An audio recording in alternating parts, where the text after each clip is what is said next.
கரங்களை மூடுவோம். ஹல்லேலூயா. ஸ்தோத்திரம் கர்த்தாவே. உம்முடைய துதிக்கிறோம் ஆண்டவரே.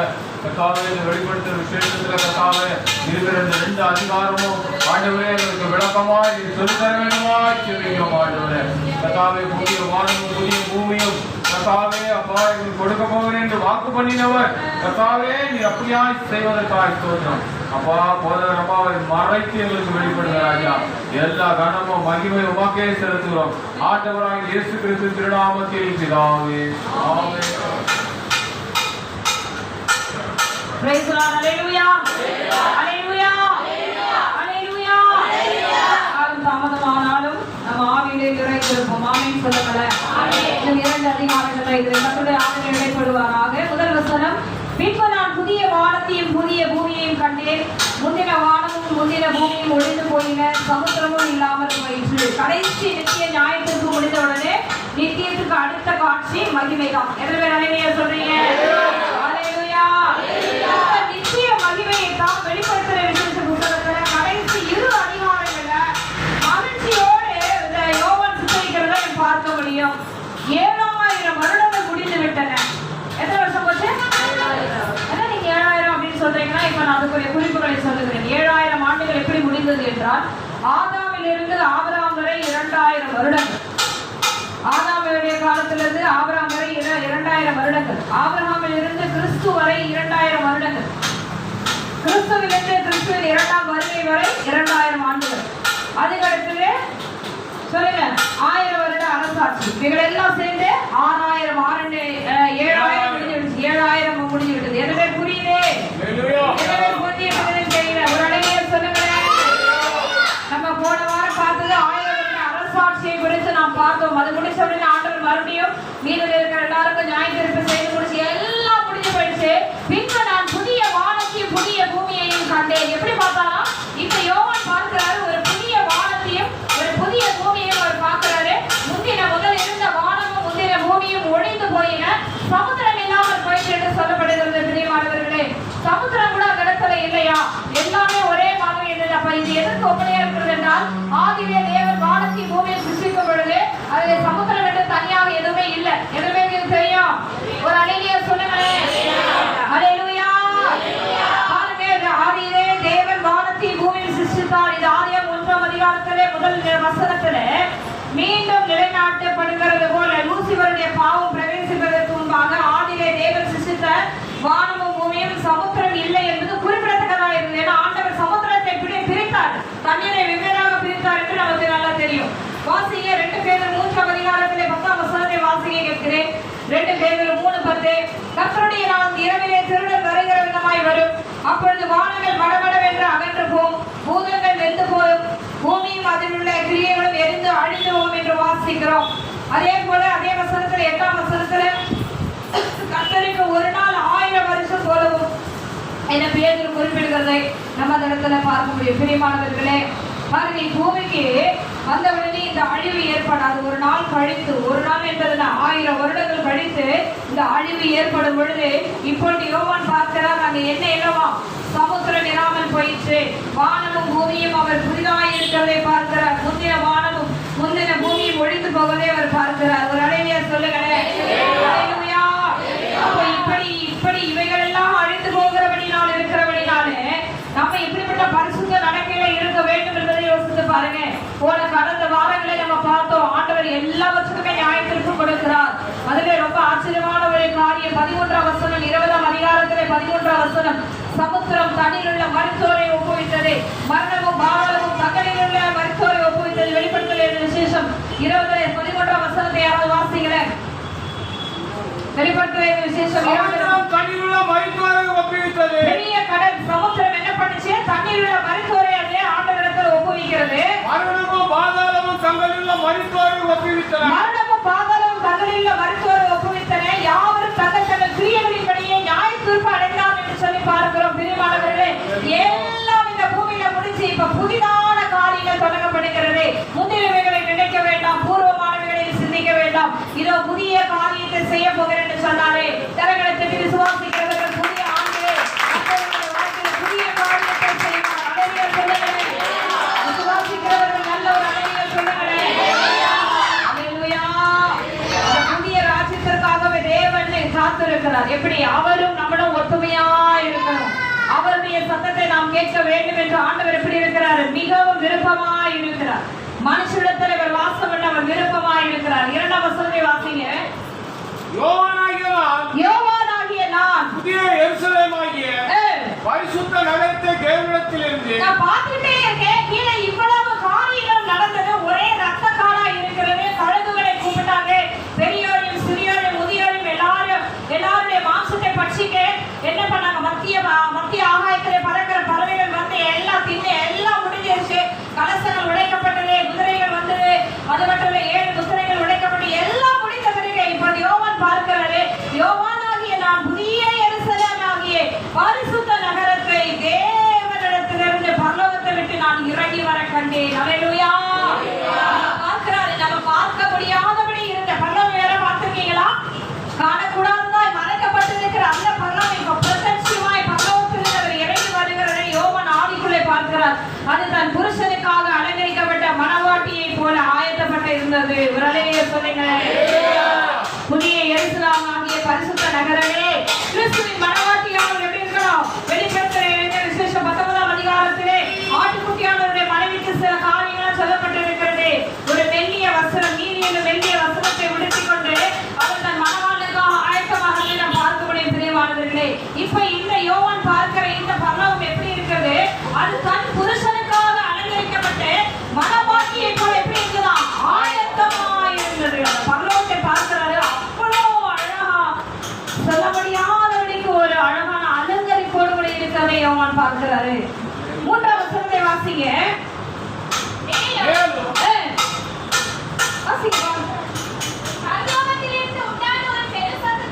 யோவான் பார்த்துட்டே இருக்கும்போது ஒரு பெரிய சத்தம் பரலோகத்துல இருந்து கேட்கிறாரு. மனுஷன் இருக்கிற இந்த பூமியினிடத்திலே தேவனுடைய வாசஸ்தலம் இறங்கி வந்திருக்கிறது. யோவான் பார்த்தார் இல்லையா? அந்த தேவனுடைய வாசஸ்தலம் பூமியில வந்து இறங்குகிறதை அவர் பார்க்கிறார். அதுதான் சொல்லுகிறார், மனுஷரிடத்திலே தேவனுடைய வாசஸ்தலம் இருக்கிறது. அவரிடத்திலே அவர் வாசமாய் இருப்பார். அவர்களும் அவருடைய ஜனங்களாய் இருப்பார்கள். தேவன் தாமே அவர்களோடு கூட இருந்து அவருடைய தேவனாய் இருப்பார் என்று சொல்லப்பட்டிருக்கிறது. பிரியமானவர்களே, மனுஷரிடத்திலே வாசமாய் இருக்கிறதான் தேவன் எப்பொழுதும் விரும்பிக் கொண்டே இருக்கிறார். எப்படின்னா கொஞ்ச நேரம் உட்கார்ந்து ஜெபிக்க மாட்டானா? எப்படின்னா கொஞ்ச நேரம் சோதனை பண்ண மாட்டான்? இப்படி உட்கார்ந்து மணிக்கணக்கில் பேசிட்டு இருக்கானே, மணிக்கணக்கில் நேரங்களை வியர்த்தமாக்கி கொண்டிருக்கிறானே, கொஞ்ச நேரம் என் நாமத்தை மகிமைப்படுத்த மாட்டாங்களான்னு ஆண்டவர் விருப்பப்படுகிறார். ஆரம்பத்தின் காலகட்டத்தில் இருந்தே. அதனாலதான் ஆதாம் ஏவாளை உண்டாக்கி ஏதேன் தோட்டத்தில் வைத்து அவர்களோடு கூட உலாவி பேசி உறவாடும்படியாக தேவன் அவர்களை ஒரு குழந்தைகளை போல் சிறு பிள்ளைகளை போல வைத்திருந்தார், எதுவுமே தெரியாதபடிக்கு. ஆனால் சர்ப்பமானது வந்து என்ன பண்ணிடுச்சு? அவர்களை தேவனுடைய சமூகத்தை விட்டு, பார்த்தீங்களா, ஆதியில் இருந்தே சத்தருடைய காரியம், ஜனங்கள் தேவனால் உண்டாக்கப்பட்ட மனுஷர்கள் கர்த்தரோடு கூட இருக்கக்கூடாது என்று அவர் ஆதியில் இருந்தே இந்த பிரச்சனைகளை பண்ணி கொண்டு வருகிறதை நாம் பார்க்க முடியும். நமக்கு நல்லா தெரிந்த காரியம் தான். இப்பவும் கடைசி நேரத்துல கூட ஆண்டவர் எங்க வந்து வாசம் பண்ண விருப்பமா இருக்கிறாரு? மனுஷர்களிடத்துல, உங்களிடத்துல வாசம் பண்ணும்படிக்கு தான் தேவனுக்கு விருப்பமா இருக்கிறார். அல்லேலூயா சொல்லுங்களேன். அவர்களும் அவருடைய ஜனங்களாய் இருப்பார்கள். தேவன் தாமே அவரோடு கூட இருந்து அவருடைய தேவனாய் இருப்பார் என்று சொல்லப்பட்டிருக்கிறது. பிரியமானவர்களே, 4ஆம் வசனத்தை வாசிக்கிறேன். அவருடைய கண்ணீர் யாவையும் தேவன் துடைப்பார். இனி மரணம் இல்லை. இந்த 1000 வருட அரசாட்சியிலே மரணம் இல்லை, துக்கம் இல்லை, அலறுதல் இல்லை, வருத்தம் இல்லை. முந்தினவர்கள் ஒழிந்து போய் என்று விளங்குகிறது. அல்லேலூயா. பிள்ளைகள் ரொம்ப உடம்பு சரியில்லை, யாரை ரொம்ப அதிகமா கேட்பாங்க? தாய்கிடத்துல இருக்க ரொம்ப விருப்பப்படுவாங்க. அது பெரியவங்களா இருந்தாலும் சரி, சின்னவங்களா இருந்தாலும் சரி. அம்மா எப்படி ஏன் அப்படி இருக்கிறது? எதுக்கு? ஏன் பிள்ளைங்க தகப்பனுடைய கையை பிடிச்சுக்கிறாங்க? எனக்கு எதுவும் நேரிடாது, எனக்கு எந்த பிரச்சனை வந்தாலும் எங்க அப்பா பார்த்துப்பாரு. இருக்கீங்க? உள்ள இருக்கிறீங்க? அப்படிப்பட்டதான ஒரு இளைப்பாறுதல் அந்த 1000 வருட அரசாட்சியில் நடக்குமா? ஆண்டவர் நம்மோட கூட இருக்கும் பொழுது துக்கம் இல்லை, அலறுதல் இல்லை, எந்த ஒரு கவலையோ கண்ணீரோ வேதனையோ எதுவுமே இல்லை. நாமும் ஆண்டவர் மட்டும் தான் அங்கே மகிமையாக இருப்போம். ஆமென் சொல்லுங்களேன். ஒரு அழகிய சொல்லுங்களேன். அதுக்கப்புறம் பாருங்க, யோவான் பார்த்துட்டே இருக்கார். 5ஆம் வசனம். சிங்காசனத்து மேல் வீற்றிருக்கிறது, இதோ நான் சகலத்தையோ புதிதாக்குகிறேன் என்றார். நான் வாசிக்கப்பா. இன்னும் அவர் இந்த வசனங்கள் சத்தியமும் உண்மையுமானவைகள், இவைகளை எழுதி என்றார். பார்த்தீங்களா? இதோ நான் சகலத்தை என்ன பண்ண போறேன்? புதிதாய் மாற்றப் போகிறேன். அல்லேலூயா. ஒரு புதிய நாமத்தை அவர்களுக்கு தருகிறார். புதிய பாடலை தேவன் தருகிறார். புதிய வானம் எல்லாம் புதுசுதான். ஆண்டு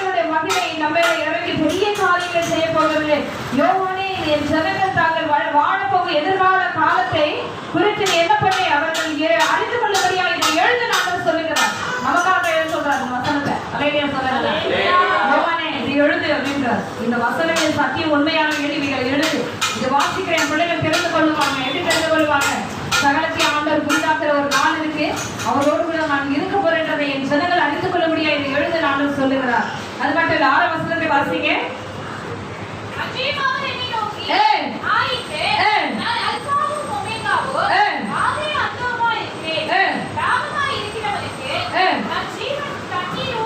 இலவசமாய் கொடுப்பேன், சகலமும் ஆயிற்று.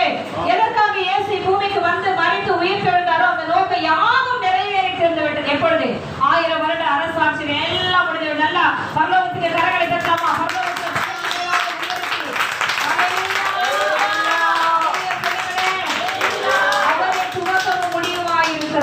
யாரெல்லாம் அவரிடத்துல பாகமாய் வந்தார்களோ அவர்களுக்கு பரிசுத்தாவியை இலவசமாய் தந்து அவர்களுக்கு ஜீவ தண்ணீரையும் தேவன் கொடுத்தார். ஆமென் சொல்லுங்களேன். இவ்விதமாய் பரிசுத்த ஆவியானவர் மூலமாய் தன் கிரியைகளை பூரணமாய் செய்து முடிக்கப்படுகிறதா ஆண்டவர் சொல்றார். அல்பாவும் ஒமேகாவும் ஆனவர், முந்தினவரும் பிந்தினவரும் ஆனவர், தொடக்கமும் முடிவும் நான் தான். ஆமென் சொல்லுங்களேன். ஆயிற்று, எல்லாம் ஆயிடுச்சுன்னா என்ன அர்த்தம்? உனக்கு நான் ஒரு வாக்குத்தத்தம் கொடுத்த மகளை ஞாபகம் இருக்கா அப்படின்னு ஆண்டவர் நாட்களை கேட்பார். உனக்கு சொன்னதை நான் செய்யவளவோ கைவிடுகிற தேவன் இல்லை. 1000 வருட அரசாட்சியில கொண்டு வந்து உன நிறுத்திட்டேன், எல்லாம் ஆயிற்று. ஆமென் சொல்லுங்களேன். அடுத்த வசனம் சொல்லப்படுகிறது, வாசிக்கப்பா. எல்லாவற்றையும் சுதந்திரித்துக் கொள்வான், நான் அவன் தேவனாயிருப்பேன், அவன் என் குமாரனாயிருப்பான். பிள்ளைகள் குமாரனுக்கும் வித்தியாசம் உண்டு. பிள்ளைகளை அல்ல, குமாரர்களே தன் தகப்பனிடமிருந்து சுதந்திரத்தை பெறுவார்கள். நான் சொல்ல உங்களுக்கு புரியுதுங்களா? ஜெயம் கொள்ளுகிறவர்களே அவருடைய குமாரராய் இருப்பார்கள். எனவே அவர்களை பார்த்து ஆண்டவர் சொல்லுகிறார், இதோ எல்லாவற்றையும் உங்களுக்கு சுதந்திரமாக தருகிறேன் என்று ஆண்டவர் என்ன சொல்றாரு? ஜெயம் கொள்ளுகிறவன் எல்லாவற்றையும் சுதந்திரித்துக் கொள்ளுவான், நான் அவன் தேவனாய் இருப்பேன், அவன் என் குமாரனாய் இருப்பான். அந்த 1000 வருட அரசாட்சியில் உள்ள வந்தவர்கள் எப்படிப்பட்டவர்கள்?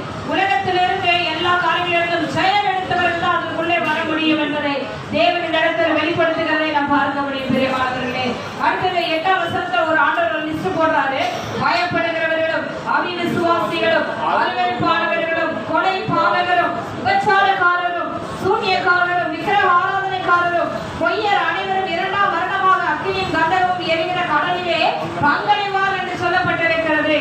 இந்த 8 பேர் பட்டியலிலே கொண்ட ஜெயம் பெறாதவர்கள் யாரோ 2ஆம் மரணமாக அக்கினி கடலிலே அவர்கள் பங்கடைவார் என்று சொல்லப்பட்டிருக்கிறது. பயப்படுகிறவர்கள் யார்? முதலாவது சொல்லப்பட்ட பயப்படுகிறவர்கள் யார் என்று சொல்லி நாம் பார்ப்போமானால், பிரியமானவர்களே, சிருஷ்டிகளை வணங்காதபடி சிருஷ்டியை தொழுது கொள்ளுகிறவர்களை குறித்து சொல்லப்படுகிறது. மனுஷனுக்கு பயப்படுகிறவர்கள் தேவனுக்கு கொடுக்க வேண்டிய இடத்தை முதலிடமாய் கொடுக்காதபடி மனுஷனுக்கு முதலிடத்தை கொடுக்கிறாங்க. ஏன் மனுஷனுக்கு முதலிடம் கொடுக்குறாங்கன்னா, அவர்களுக்கு அவங்க பயப்படுகிறதுனால என்ன பண்றாங்க? அங்க முதலிடம் கொடுக்குறாங்க.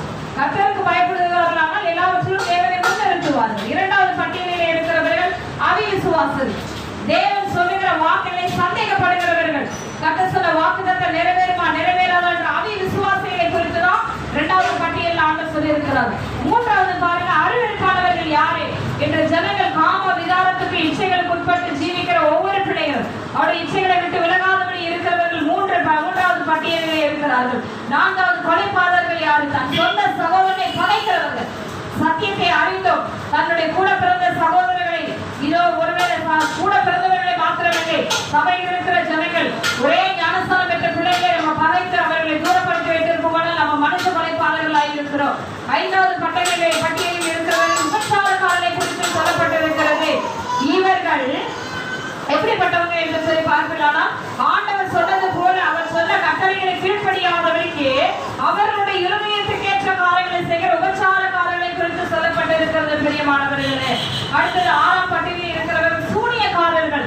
காலங்களின் நேரங்களும் நிதானித்து பார்த்துட்டே இருப்பாங்க. இன்னைக்கும் ஆண்டோட பிள்ளைகளை தான் இருப்பாங்க. என்ன பண்ணுவாங்க? அமாவாசைக்கு தலை குளிச்சுட்டு இறந்தவர்களுக்கு படையல் வைப்பாங்க. நல்ல ஒரு ஆலயத்துக்கு போகிறவர் விரிஞ்சு கடை வச்சிருக்கிறார். என்ன பண்ணாருன்னா, அவங்க மாமனார் படத்தாண்ட ஒரு காஃபி டீயை வச்சிருவாரு, கொஞ்சம் விரிஞ்சு எடுத்து வைப்பாரு டெய்லி. அவரும் ஆலயத்துக்கு போயிட்டு தான் இருக்கிறார். கேட்டா அவர் எங்க மாமனாரு, அவரால்தான் நான் இன்னைக்கு நல்ல நிலைமைக்கு வந்திருக்கிறேன். எங்க போறேனே? சபைக்கு போகிறேன். நாளையும் அஞ்ஞானையும், அதாவது பார்த்தீங்கன்னா நான் குறி கேட்கிற காரியம், நாட்களை நிதானித்து அந்த நாட்களை கேட்கிற விசேஷங்களை செய்கிறவர்களையும் ஆண்டவர் எப்படி பார்க்கிறாரு? சூனியக்காரருடைய லிஸ்ட் ஆண்டவர் வைக்கிறார். இவர்களும் தேவனுடைய ராஜ்யத்துக்கு போக முடியாது. 7வது விக்கிரக ஆராதனைக்காரர்கள். இவர்கள் தேவனையே நம்ம பணத்திற்கோ உலகத்திற்கோ இடம் கொடுத்தவர்கள் விக்கிரக ஆராதனைக்காரர்கள் என்று சொல்லப்பட்டிருக்கிறது. தேவனை காட்டிலும் அதிகமாய் நேசித்து இருதயத்தில் வைக்கிறது அந்த விக்கிரக ஆராதனை காரை குறிகளாய் இருக்கும். இருக்கும். உள்ள இருக்கிறீங்களா? அல்லேலூயா. இவங்க என்ன பண்ணுவாங்கன்னா எல்லாத்தையும் குறிச்சு கவலைப்பட்டே இருப்பாங்க. ஐயோ என் கணவர் இப்படி இருக்காரு, ஐயோ என் மனைவி இப்படி இருக்கிறாங்க, என் பிள்ளை என்னை விட்டு போயிட்டு, ஐயோ என்னோட வேலை எப்படி போயிடுச்சு. அப்படின்னா அவங்க யாருக்கு முதலிடம் கொடுத்து வச்சிருக்காங்க? யாரை குறிச்சு கவலைப்படுறாங்களோ அவங்களுக்கு முதலிடம் கொடுத்து அவங்களை விக்கிரகமாக வைக்கிறது. இதையும் தேவன் வெறுக்கிறார். அடுத்தது பாருங்க, 8வதாக இந்த பட்டியலில் காணப்படுகிற பொய்யர். எதற்கு எடுத்தாலும் என்ன பண்ணுவாங்க? பொய் சொல்லிக்கொண்டே இருப்பாங்க. சின்ன சின்ன காரியங்கள், பெரிய பெரிய காரியங்கள் இருந்தாலும் சரி, வாயை திறந்து பொய் சாட்சி சொல்லுங்கிறது, பார்க்காதத பார்த்தேன் அப்படியே அடிச்சு சொல்றது, சபையிலேயே கலகம் செய்கிறது. உடனே இவங்க அப்படி சொன்னாங்க, அவங்க எப்படி சொன்னாங்க, இப்படிப்பட்ட காரியங்களை செய்கிறது. இவர்களும் தேவன் அந்த காரியத்தில் அருந்திருக்கிற காரியங்களை வைத்திருக்கிறார். 1வது வசனம் வாசிங்கப்பா.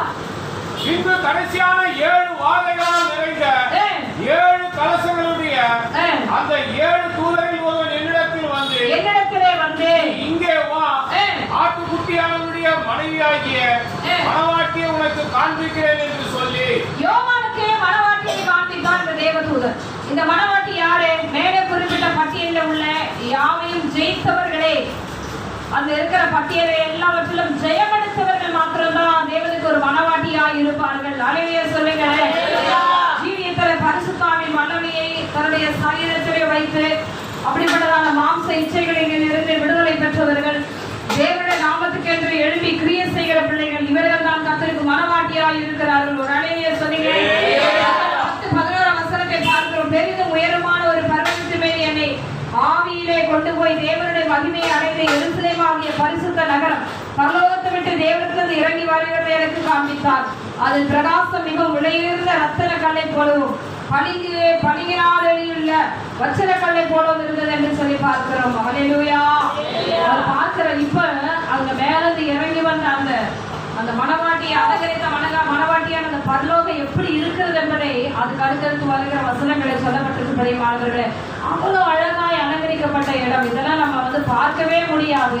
இன்னைக்கு நம்ம என்ன பார்க்கிறோம்? அலங்கரிப்பெல்லாம். அங்கே பரலோகத்துல தேவன் அப்படிப்பட்ட ஒரு இடத்தை நமக்காக ஆயுதப்படுத்தி வைத்திருக்கிறார். ஒரு அல்லேலூயா சொல்லுங்களேன். அல்லேலூயா. பெரிதும் உயரமான ஒரு பர்வதத்து மேல் என் ஆவியை கொண்டு போய் தேவனுடைய மகிமை அடைந்த எருசலேமாகிய பரிசுத்த நகரம் பரலோகத்தை விட்டு தேவனிடத்திலிருந்து இறங்கி வருகிறதை எனக்கு காண்பித்தார். இது பார்க்கிற யோவானுக்குள்ள ஆவியில பயங்கர ஒரு சந்தோஷம். எப்படிப்பட்டதான ஒரு பணியை போல ஒரு இடம் என்பதை நாம் பார்க்கணும். அப்படின்னா என்ன அர்த்தம்? நம்முடைய ஜீவியம் எப்படி இருக்கு? பரிசுத்தமா இருக்கிறவர் தான் இடத்துல பிரவேசிக்க முடியும். தெரியுமா? 12ஆம் வசனத்தை நீங்கள் வாசிப்பீர்களா? வாசிங்க. அதற்கு பெரிதும் உயரமான மதிலும் கிழக்கே 3 வாசல்கள், வடக்கே 3 வாசல்கள், தெற்கே 3 வாசல்கள், மேற்கே 3 வாசல்கள், ஆக 12 வாசல்கள் இருந்தன. 12 வாசல்கள் அந்த இடத்துல இருந்தது. எங்க இருந்தது? மேல இருந்து இறங்கி வர அந்த பரலோகத்துல எத்தனை வாசல்கள் இருந்ததா? தேவனுடைய வாசஸ்தலம் எத்தனை வாசல்கள்? 12 வாசல்கள் இருந்ததா? எத்தனை வாசல்கள்? மொத்தம் 3 வாசல்களாய் 4 திசைகளில் இருந்து அவர் பார்க்கிறார். இதை மணவாட்டியாக பரலோகத்தின் பரிசுத்த நகரமாகிய எருசலேமே. இங்க விவரிக்கப்படுகிற ஒவ்வொரு அழகு பார்ப்போம்னா அவ்வளவு அழகா பெரிதும் உயரமான ஒரு மதில். கிழக்கே 3 வாசல், வடக்கே 3 வாசல், தெற்கே மேற்கே 4 திசைகளில் இருந்து பார்க்கிறோம். 3 வாசல்களை அந்த இடத்திலே பார்க்கிறோம். பெரிய மாணவர்களே, அல்லேலூயா. வாசல்களுக்குள்ளே பிரவேசிக்கணும்னா சாதாரண காரியமே. ஆண்டவர் நமக்கு கொடுத்திருக்கிற இந்த புதிய வருஷத்துடைய வாக்குறுதிகள் அந்த வாசல்களை குறித்து தான் நம்ம பார்க்க போகிறோம். இன்று உங்களுடைய ஆசீர்வதிப்பேன், இரட்டிப்பான நன்மை பெறுவார். இதெல்லாம் கிடையாது. உட்கார்ந்தாலே ஆண்டவர் அந்த பக்கம் திருப்பாத நான் சொல்ற இடத்துக்கு போ அப்படின்னு கூட்டிட்டு போறார். திருப்பி நல்ல ஒரு வசனங்கள் இந்த வருஷமாவது பிள்ளைகள் முடங்கி போயிருக்காங்க எடுப்பன்னு பார்த்தா அதெல்லாம் கிடையாது. உன் வழிய வழி கிடையாது. நான் சொல்ற இடத்துக்கு திருப்பி காமிச்சிருக்கிறார். ஆண்டவர் நம்ம கூட்டிட்டு போற வழியே வேற விதமா இருக்கு. அப்பா சொன்னது போல அடுத்த வருஷம் நம்ம நல்லா நிம்மதியா இருப்போம் அப்படின்னு சொல்ல முடியாது. இருக்க இனி காலங்கள் பொல்லாதவர்கள் இருக்கிறபடினாலே நம்ம காலத்தை நேர்த்தி வழியிருக்கணும், பிரயோஜனப்படுத்திக் கொள்ள வேண்டும். அமேன் சொல்லுங்க. எல்லாரும் முழங்கால் படிக்கிறோம். முழங்கால் படிட்டு வருகின்ற இந்த வசனங்களை நான் வாசிக்கிறேன். நீங்கள் கேட்க எல்லாரும் முழங்கால் படிக்கிறோம். Thank you Jesus, Holy Spirit. 4 திசைகளில் 3 வாசல்கள். வாசல்களின் அருகே 12 தூதர்கள் இருந்தார்கள். அவ்வளவு ஒரு அற்புதம் பாருங்க. எல்லாரும் மனங்கள் படிக்கணும். அந்த வாசல்களின் மேல் இஸ்ரவேல் சந்ததியார் ஆகிய 12 கோத்திரத்தாருடைய நாமங்கள் எழுதப்பட்டிருந்தது. 12 கோத்திரம் இஸ்ரவேலுடைய பிள்ளைகள், யாக்கோபுடைய பிள்ளைகள் 12 பேர்கள். அந்த நகரத்தின் மதிலுக்கு 12 அஸ்திவார கற்கள் இருந்தன.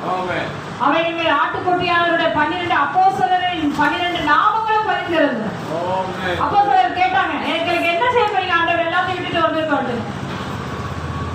ஆண்டவருக்கு நீ எதை விட்டுட்டு வரையோ அதை மறுமையில உனக்கு அதிகமாக தேவன் வைத்து இருக்கிறார். 12 கோத்திரத்தில் மட்டும் இல்ல, 12 அப்போஸ்தலருடைய நாமங்களும் அவைகளே பதிந்திருந்தது. கண்களை மூடி நாம் வாசிக்கிற வார்த்தைகளை கேளுங்க. வசனம் 15, 16 விதமாய் சொல்லப்படுகிறது. என்னுடனே பேசுகிறவன் நகரத்தையும் அதன் வாசல்களையும் அதன் மதிலையும் அளக்கிறதுக்கு ஒரு பொற்கோளை கிடைத்திருந்தான். அந்த நகரம் சதுரமாய் இருந்தது, அதன் அகலம் நீளமும் சமமாய் இருந்தது. அவன் அந்த கோலினியல் நகரத்தை அளந்தான். அது 12,000 சாதி அளவாய் இருந்தது. அது நீளமும் அகலும் உயரமும் சமமாய் இருந்தது. அழகா இப்ப பாக்குறாரு யோவானு. அதுல இருக்கிற ஒவ்வொரு கற்கள், நம்ம சாதாரண ஒரு இடத்துல போனோம்னா நம்ம கண்கள் சும்மா இருக்காது. ஏதாவது ஒரு கடைக்கு போனோம்னா என்ன பண்ணுவோம்? அந்த கண்கள் சுத்தி சுத்தி பார்த்துட்டே இருக்கும். இந்த பொருள் நல்லா இருக்கே, அந்த பொருள் நல்லா இருக்கு. இப்ப யோவான் பாக்குறாரு, இந்த தரிசனத்தை பார்க்கிறாரு. அவ்வளவு அழகா அலங்கரிக்கப்பட்ட அந்த மணவாட்டியுடைய காலையில் அவர் விவரித்து சொல்லுகிறத பாருங்க. அவ்வளவு அழகாக அந்த கற்களினாலே சிங்காரிக்கப்பட்டு இருக்கிறது. 17, 18 வசனம். அவர் அதன் மதிலை அளந்த பொழுது அந்த தூதருடைய அளவாகிய மனுஷ அளவின்படியே 144 முழமாக இருந்தது.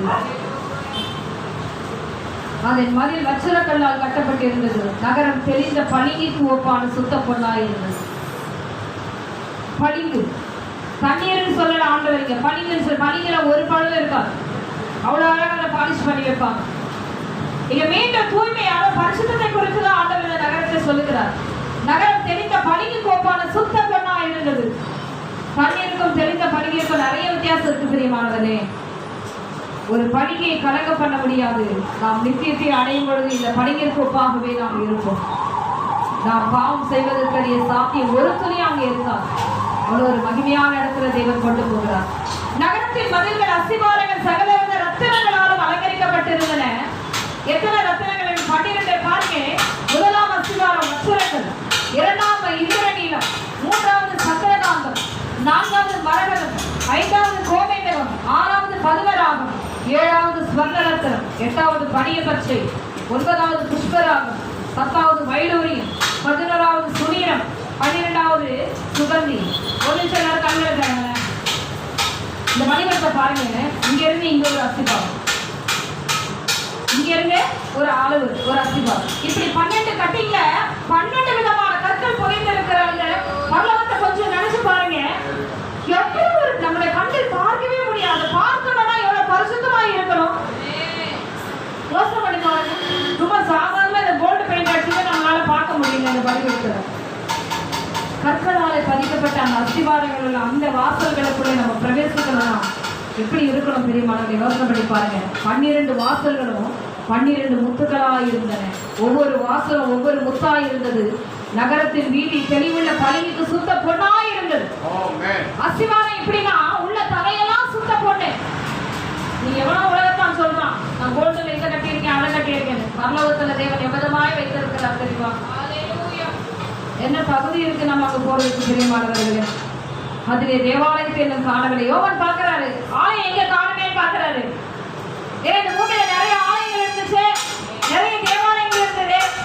இப்ப இந்த பூமியில தேவனுடைய வாசஸ்தலம் இறங்கி வந்திருக்கு பாக்குறாரு. அதிலே தேவாலயத்தை நான் காணவில்லை.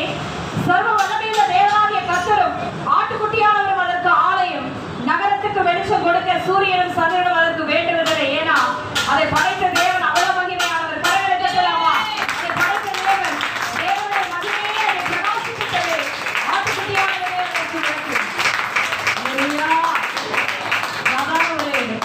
கண்டு கட்டளை கூட வெயில கொண்டு வந்தீங்கன்னா அது ரொம்ப படிச்சிருக்கும். ஆனா இங்க அவர் தேவ ஆலயத்தை காணும். ஆனா தேவனே அதற்கு வெளிச்சமா இருக்கிறார். ரட்சிக்கப்படுகிற ஜனங்கள் அந்த வெளிச்சத்திலே நடப்பார்கள்.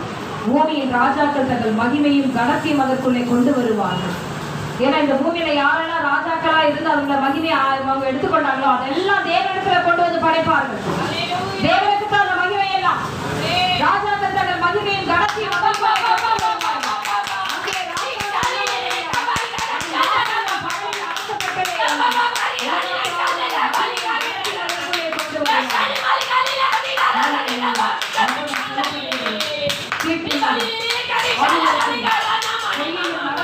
ஜீவமாகி ஆசிரியர்களுடைய ஜீவ எவ்வளவு அழகா சொல்லி முடிக்கிறார் பார்த்தீங்களா? இப்படிப்பட்ட காரியங்கள் எல்லாம் பார்க்கலாம். சீட்டுள்ளவர்களோ அருவருப்பையும் பொய்யும் நடப்பிக்கிறவர்கள் ஒன்று பிரவேசிக்க முடியாது. ஆட்டுக்குட்டியானவருடைய ஜீவ வசனத்தில் எழுதப்பட்ட ஒரு வாக்கியம் அது பிரவேசிப்பார் என்று சொல்லப்பட்டிருக்கிறது. செபிப்போம். ஒரு தகப்பன் முன்னே செபிப்பார். Praise the Lord. இவ்வளவு ஒரு மகிமை. இப்படிப்பட்ட மகிமையான இடத்துக்கு ஹalleluya.